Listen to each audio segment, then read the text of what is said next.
Hi guys, मेरा नाम कुशल है। मैं आईसर भोपाल से हूँ और इस हफ्ते हम सिग्नल्स और एंड सिस्टम्स कोर्स में सीख रहे हैं फ्रीक्वेंसी डोमेन रिप्रेजेंटेशन और एक टाइम डोमेन सिग्नल की आप फ्रीक्वेंसी डोमेन प्रॉपर्टीज़ किस तरीके से आप कैलकुलेट कर सकते हैं और उसे आप सिग्नल एनालिसिस में किस तरीके से आप यूज़ कर सकते हैं। तो पिछले मॉड्यूल 3.1 में हमने देखा कि फ्रीक्वेंसी डोमेन रिप्रेजेंटेशन का बेसिक मतलब क्या होता है और आज हम देखेंगे कि एक गिवन टाइम डोमेन सिग्नल का आप फ्रीक्वेंसी डोमेन कंपोनेंट्स किस तरीके से आप कैलकुलेट कर सकते हैं। तो ये जो प्रोसेस होता है फ्रीक्वेंसी डोमेन कंपोनेंट्स कैलकुलेट करने का, इसके भी कई सारे अलग अलग तरीके होते हैं, बट जो सबसे बेसिक तरीका है जिसके ऊपर बाकी सारे तरीके बेस्ड होते हैं उसे कहते हैं फूरियर ट्रांसफॉर्म।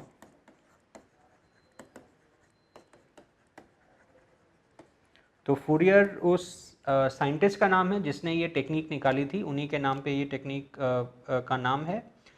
तो हम इसके बेसिक फार्मूला को स्टडी करेंगे और एक सिंपल एग्जांपल देखेंगे कि ये किस तरीके से आप कैलकुलेट कर सकते हैं। मॉड्यूल 3.1 में हमने देखा कि सपोज़ हमारे पास कोई अगर एक सिग्नल है जो कि 3 फेजर्स का लीनियर कॉम्बिनेशन है, जैसे कि 3 e power j omega 1t plus 4 e power j omega 2t plus 5 e power j omega 3t। तो ये और कुछ भी हो सकता है, ज़रूरी नहीं कि यही फार्मूला हो, ये बस एक एग्जांपल में ले रहा हूँ।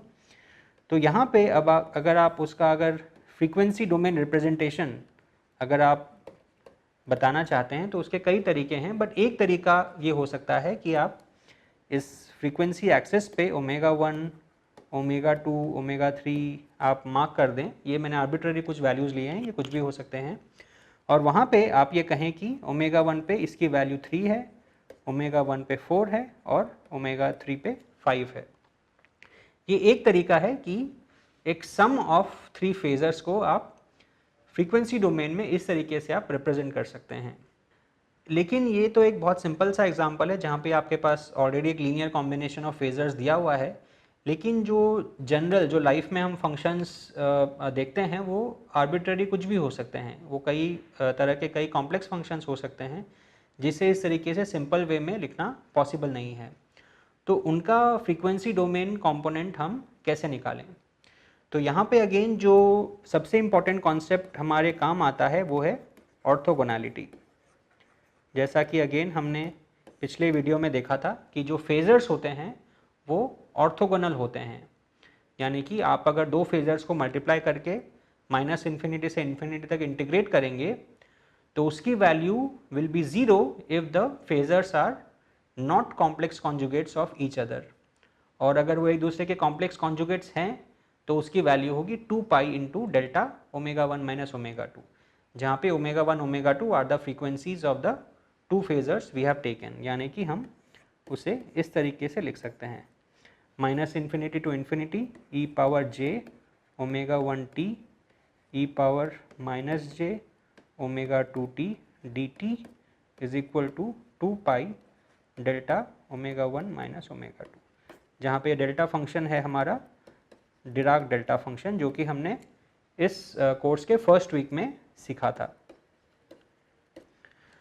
तो ये जो सबसे इम्पॉर्टेंट प्रॉपर्टी है ऑर्थोगोनैलिटी की, ये हमें फूरियर ट्रांसफॉर्म का जो मैथमेटिकल डेफिनेशन निकालने में मदद करती है और जो हमें बताती है कि हम किस तरीके से एक आर्बिट्ररी फंक्शन को फेजर्स के रूप में रिप्रेजेंट करके उसका फ्रीक्वेंसी डोमेन कंपोनेंट हम निकाल सकते हैं।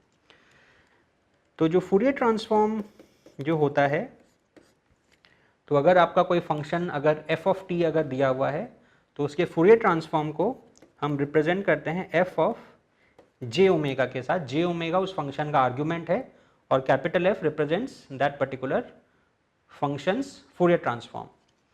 तो f ऑफ j ओमेगा को हम डिफाइन करेंगे फ्रॉम -इन्फिनिटी टू इन्फिनिटी।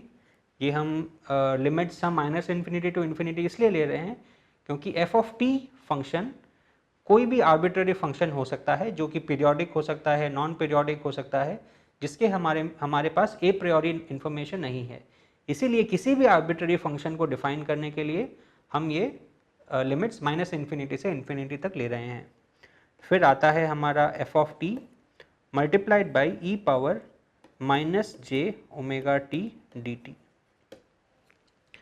अब यहाँ पे आप देख सकते हैं कि सपोज हमारा एफ ऑफ टी अगर एक सिंपल फेज़र है तो क्या होगा कि ये फूरियर ट्रांसफॉर्म नॉन ज़ीरो तभी होगा जबकि इस ओमेगा की वैल्यू हमारे एफ ऑफ टी के फेज़र के साथ इक्वल होगी। लेकिन अगर ये वैल्यूज़ अगर अलग हैं तो फिर इस इंटीग्रल की वैल्यू ज़ीरो हो जाएगी। यानी कि हम अगर एफ ऑफ टी को फेज़र्स के रूप में रिप्रेजेंट करना चाहते हैं तो ये इंटीग्रल सिर्फ और सिर्फ वही वैल्यू अट्रैक्ट करेगा जो कि इस फंक्शन की है एट फ्रीक्वेंसी ओमेगा। तो इससे हमें उस पर्टिकुलर फ्रीक्वेंसी पे इस फंक्शन का जो कंपोनेंट है उसकी वैल्यू हमें मिल जाएगी। अब इसे हम एक सिंपल से एग्जांपल के रूप में हम देख सकते हैं। तो फूरियर ट्रांसफॉर्म एनालिसिस या सिग्नल प्रोसेसिंग एनालिसिस में एक बहुत ही सिंपल फंक्शन है लेकिन जो बहुत ही प्रोफाउंड है और कई सारे सिग्नल प्रोसेसिंग के जो एनालिसिस हैं वो उस फंक्शन को यूज़ करके होता है जिसे हम कहते हैं रेक्टेंगुलर पल्स। तो हम टाइम डोमेन में हम फंक्शन ले रहे हैं सम एफ ऑफ टी जो कि है एक रेक्टेंगुलर पल्स जो कि माइनस t1 से t1 तक जा रहा है और जिसकी हाइट है 1 और ये जो फंक्शन है ये इस रेंज के बाहर में 0 है। यानी कि F of T is equal to 1 for t less than equal to t1 और greater than equal to minus t1 और इट इज 0 फॉर अदरवाइज। तो ये हमारा रेक्टेंगुलर पल्स है। अब इसका हमें फूरियर ट्रांसफॉर्म कैलकुलेट करना है वही फॉर्मूला यूज़ करके जो हमने पिछले पेज में लिखा था। तो क्या फॉर्मूला था?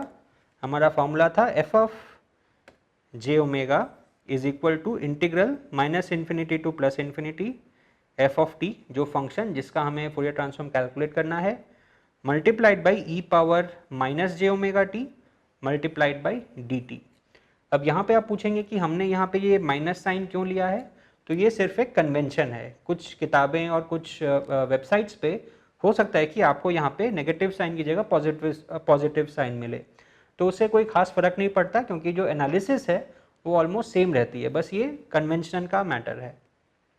और कुछ किताबों और वेबसाइट्स पे हो सकता है कि आपको इस इंटीग्रल के बाहर में कोई फैक्टर भी मिले, जैसे कि 1/2 पाई 1/√2 पाई, वो भी हो सकता है। अगेन उससे कोई खास फर्क नहीं पड़ता, वो सिर्फ एक कन्वेंशन है। आपकी जो फाइनल एनालिसिस है उस पर उसका कोई असर नहीं होगा। तो अब हम इस फॉर्मूले को यूज़ करके इस रेक्टेंगुलर पल्स का फूरियर ट्रांसफॉर्म कैलकुलेट करेंगे। So F of J omega is equal to integral minus infinity to infinity F of T E power minus J omega T D T. अब ये जो हमारा फंक्शन है ये माइनस t1 से t1 तक ही non zero है, बाकी सब टाइम के लिए ज़ीरो है। सो ये इंटीग्रल हो जाता है integral minus t1 to t1। अब माइनस t1 टू t1 में इस फंक्शन की वैल्यू है 1, तो it will be just 1 into E power minus J omega T D T. अब आप इसको इंटीग्रेट करेंगे बेसिक इंटीग्रेशन का कॉन्सेप्ट यूज़ करके। So this will become equal to e power minus j omega t1 minus e power j omega t1 divided by minus j omega। अब हमें पता है कि जो साइन ऑफ ओमेगा t1 अगर हम लिखते हैं so that will be e power j omega t1 minus e power minus j omega t1 by 2j। यानी कि इस फंक्शन को हम साइनोसॉइडल फंक्शन को यूज़ करके एक कॉम्पैक्ट वे में रिप्रेजेंट कर सकते हैं। तो अगर हम वैसा करेंगे तो ये फंक्शन हमारा बन जाएगा 2 sine of omega t1 divided by omega, जहाँ पे जैसा कि मैंने बताया हमने साइन का फेज़र फॉर्म में रिप्रेजेंटेशन यूज़ किया है।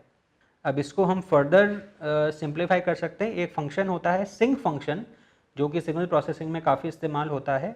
तो सिंक ऑफ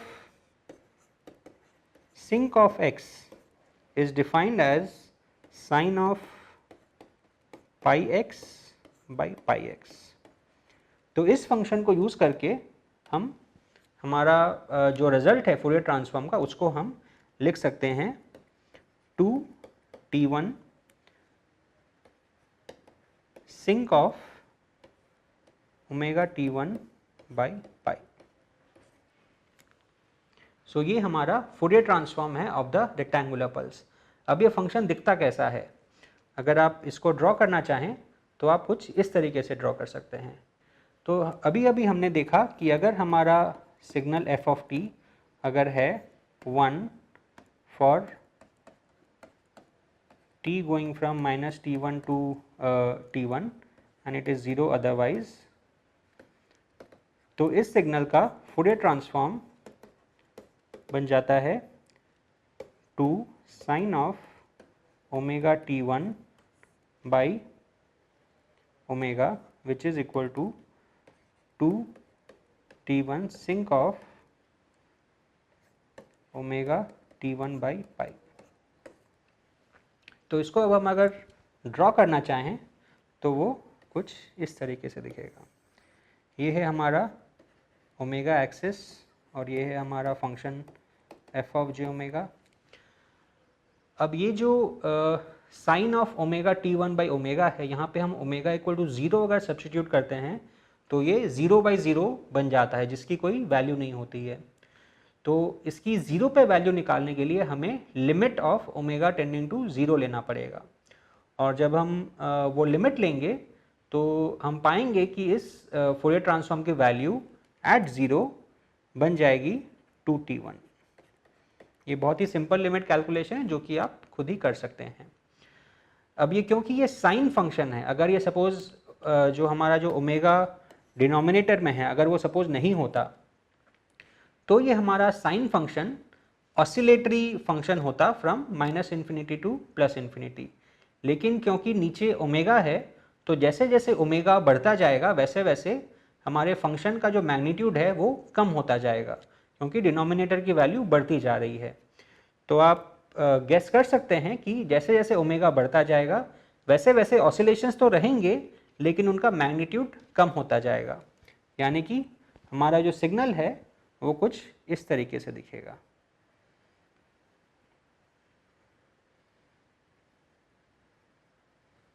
और वैसे ही लेफ्ट हैंड साइड में भी होगा, लेफ्ट हैंड साइड में सिमेट्रिक होगा क्योंकि हम देख सकते हैं कि ये एक इवन फंक्शन है। f of J omega is equal to capital F of minus J omega. तो अब क्वेश्चन आता है कि जो जीरो क्रॉसिंग्स हो रहे हैं ये कहाँ पे हो रहे हैं।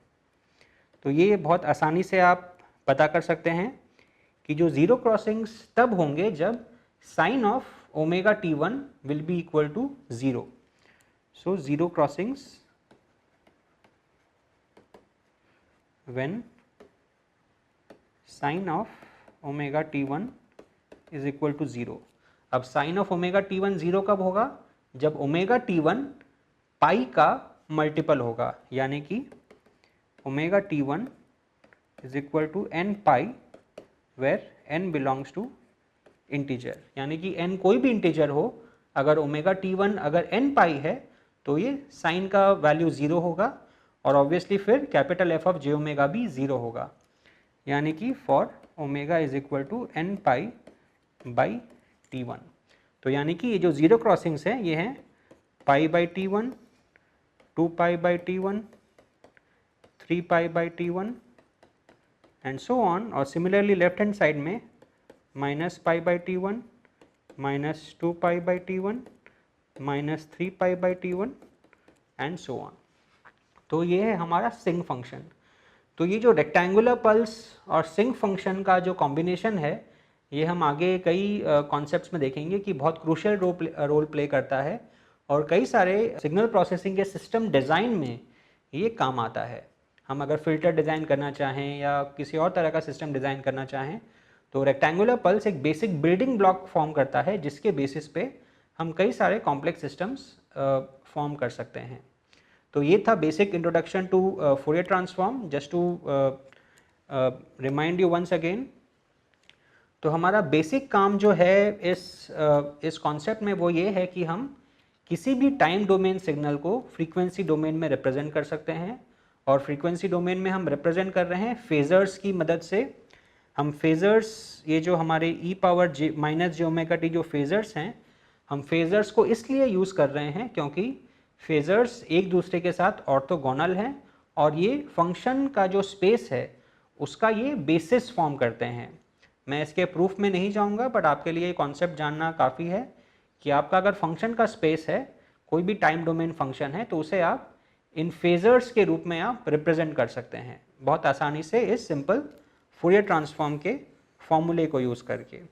और इसमें सबसे अच्छी बात यह है कि आपका अगर कोई टाइम डोमेन सिग्नल दिया हुआ है तो आप उसका फ्रीक्वेंसी डोमेन रिप्रेजेंटेशन निकाल सकते हैं इस फॉर्मूले को यूज़ करके। और ऐसे ही एक फॉर्मूले को यूज़ करके, जो कि हम बाद में सीखेंगे, अगर आपके पास अगर फ्रीक्वेंसी डोमेन रिप्रेजेंटेशन अगर दिया हुआ है तो आप उसका टाइम डोमेन रिप्रेजेंटेशन भी बहुत आसानी से निकाल सकते हैं। तो ये है एक बहुत सिंपल कॉन्सेप्ट लेकिन बहुत पावरफुल कॉन्सेप्ट, जिसको यूज़ करके आप कई सारे सिस्टम्स और सिग्नल्स के प्रॉपर्टीज़ को स्टडी कर सकते हैं। तो आगे के मॉड्यूल्स में हम इनके कुछ एग्जांपल्स देखेंगे और इनके कुछ प्रॉपर्टीज़ के बारे में देखेंगे, जिससे आपको ये कॉन्सेप्ट और क्लियर हो जाएगा। Thank you.